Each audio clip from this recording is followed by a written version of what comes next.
18 დეკემბერს ბოლნისის თამაზ სტეფანია სახელობის სტადიონზე აფხაზეთის ჩემპიონთა ლიგის ფინალური შეხვედრა გაიმართა, სადაც ბოლნისელი ნორჩი ფეხბურთელები კასპის განთიადს დაუპირისპირდნენ.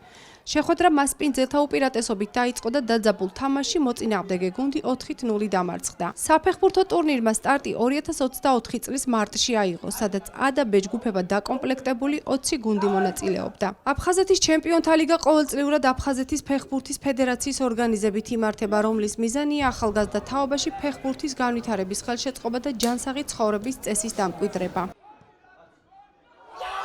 ყველა თამაში მოვიგეთ წარმატებით დასრულდა შეხვედრები.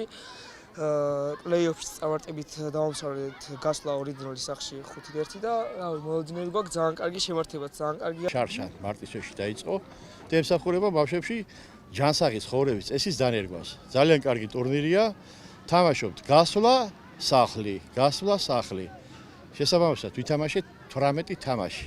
18-ვე მოვიგეთ და გავედით ფინალში.